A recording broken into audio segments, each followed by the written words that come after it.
This is the Ecuadorian Embassy in London, where Julian Assange, the editor and founder of the website WikiLeaks, has been given asylum by Ecuador.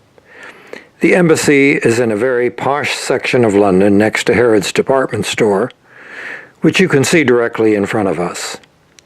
The embassy is being patrolled 24 hours a day by the London police, who will arrest Julian if he steps outside the embassy. People gather across from the embassy at 4 in the afternoon to give support to Julian, and whistleblowers in general. Every time we are in London, we make a special effort to join the support group and talk with other supporters. During our recent visit to London in May 2014, we captured some thoughts by supporters who told us why they feel whistleblowing is so important in a democracy. Yeah, we're here in front of the Ecuadorian Embassy in Hans Crescent, and we started this vigil the day after Julian Assange went into the Ecuadorian Embassy to seek political asylum. Some of us have been campaigning against extradition for a long time. Clara here, who is from Chile, and I am from Ireland.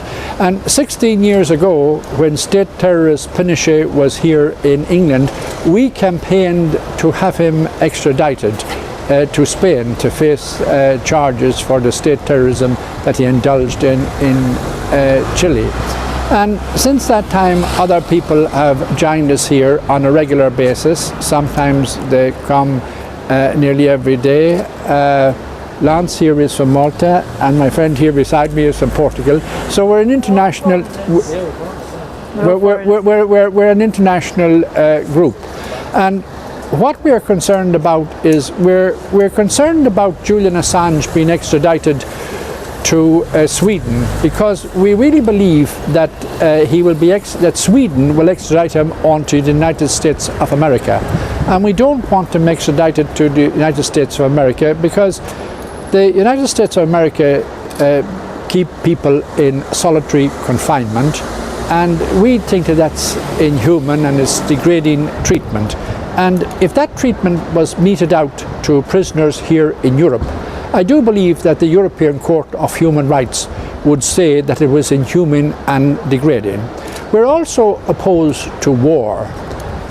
Julian Assange and Bradley Manning and Edward Snowden and other people have focused, other whistleblowers, they have focused international attention on what I would call state terrorism that has been carried out by the United States of America, the United Kingdom and other countries in Libya, in Iraq, in Afghanistan, and even they tried to recently incite bombing of Syria.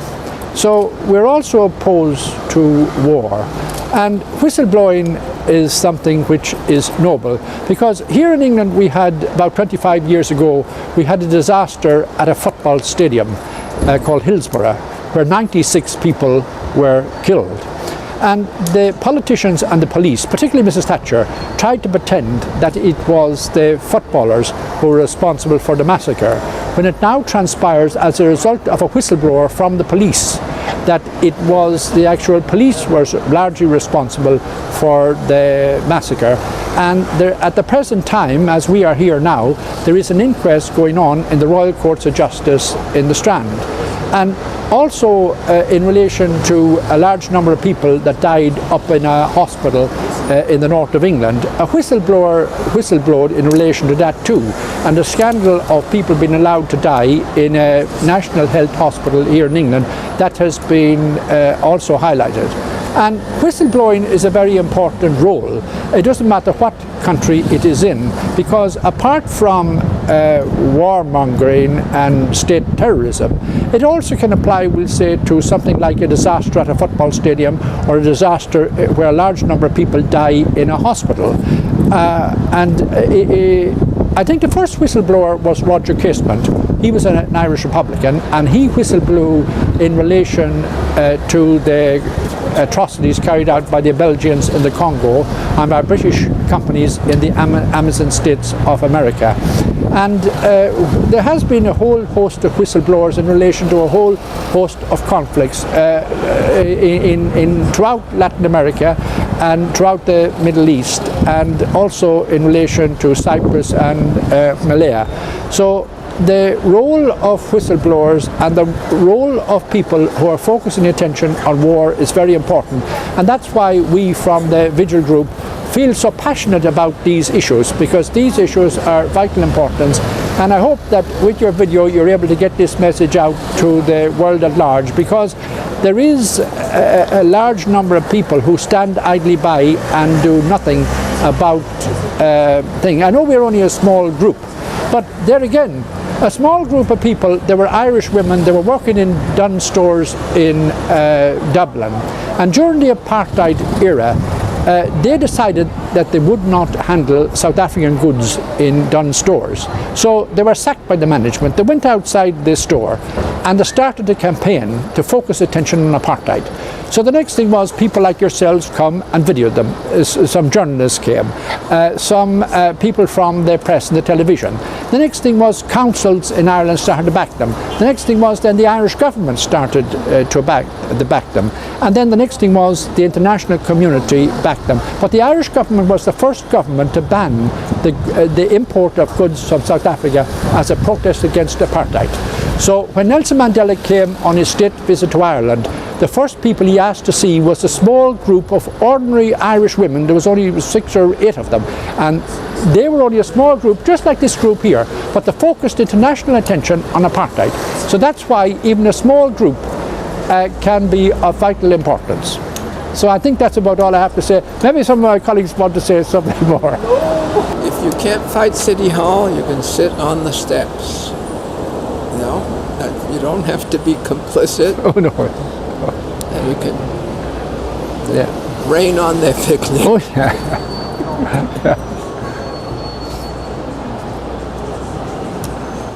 I'm Diana Coleman. I'm a doctoral candidate at Arizona State University in the School of Historical, Philosophical, and Religious Studies. I work on Islam in global context. Specifically, I work on Guantanamo, which is part of the reason I found my way to the Ecuadorian Embassy. Been coming on and off for a year to support the Assange group when I'm in London. I support whistleblowers fairly well across the spectrum, across the board. So I've written papers about Chelsea Manning,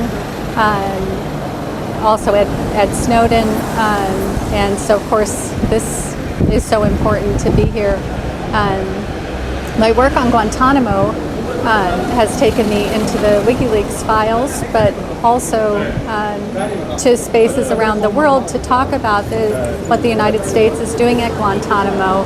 And in about a week, I'll be joining a group at the Parliament in the House of Commons, and we're going to once more push the British government for the release of Shakir Ahmar. And the U.S. has held Shakir Ahmar for over 12 years. He's a British resident, and he has a British wife. He has 4 children here, the youngest of whom he's never met.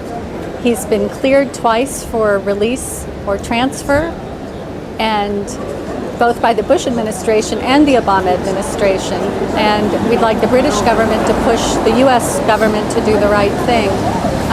There some belief that the reason he hasn't been released, though he's been cleared twice, is because that he witnessed some abuses, torture by British M5 while he was either being held outside in Afghanistan or held in Guantanamo.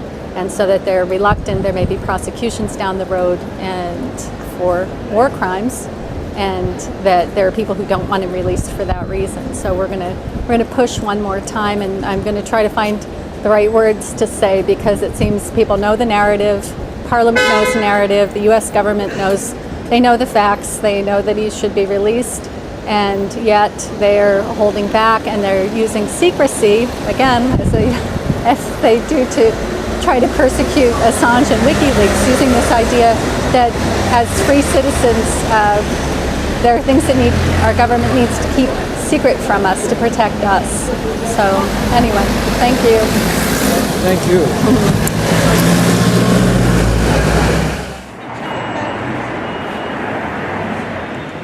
Smile nicely now. Nobody's cake here. Oh, I like that. Free Assange. Please. Rabble rouser. Wonderful. Thank you.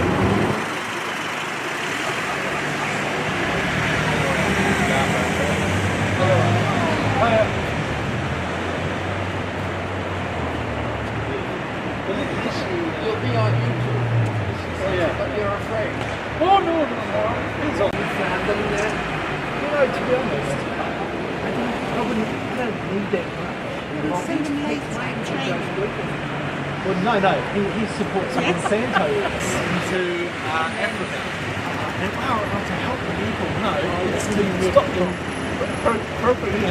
producing more people. That's incredible. Yes. All right, yeah. So I guess I'm a tourist from Sweden. Actually, me and my friend were looking for the Ecuadorian Embassy and found it. I think I don't like war. I think killing is wrong, and I think WikiLeaks is doing a good thing, and arresting Assange is, I don't know, it's just weird. It feels like there are bigger powers behind this, and I don't believe that the rape story from Sweden is, I don't know. Free Assange.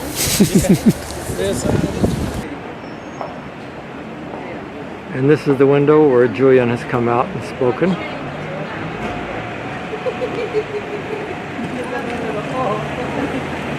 That's the entrance to the embassy. Other people are stopping and holding signs in support of Julian Assange. The Ecuadorians.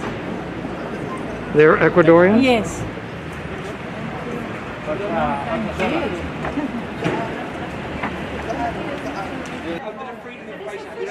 This officer is very friendly. They're all very friendly. We've talked to them, and it's kind of a joke.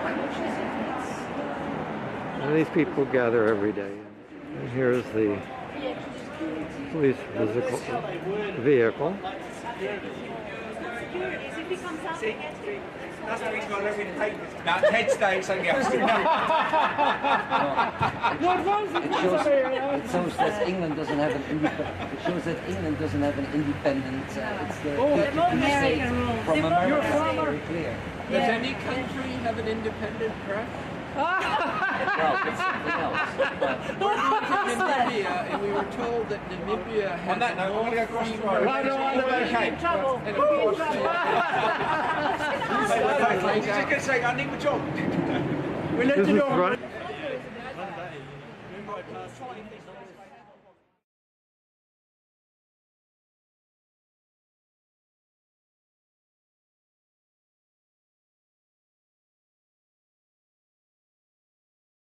And since that time, other people have joined us here on a regular basis. Sometimes they come nearly every day. Lance here is from Malta, and my friend here beside me is from Portugal. So we're an international. We're an international group, and what we are concerned about, us have been campaigning against extradition for a long time. Clara here, who is from Chile, and I am from Ireland. And 16 years ago, when state terrorist Pinochet was here in England, we campaigned to have him extradited to Spain to face charges for the state terrorism that he indulged in Chile. This is the Ecuadorian Embassy in London, where Julian Assange, the editor and founder of the website WikiLeaks, has been given asylum by Ecuador. The embassy is in a very posh section of London next to Harrods department store, which you can see directly in front of us. The embassy is being patrolled 24 hours a day by the London police. We captured some thoughts by supporters who told us why they feel whistleblowing is so important in a democracy. Yeah, we're here in front of the Ecuadorian Embassy in Hans Crescent, and we started this vigil the day after Julian Assange went into the Ecuadorian Embassy to seek political asylum. Who will arrest Julian if he steps outside the embassy. People gather across from the embassy at 4 in the afternoon to give support to Julian, and whistleblowers in general. Every time we are in London, we make a special effort to join the support group and talk with other supporters. During our recent visit to London in May 2014,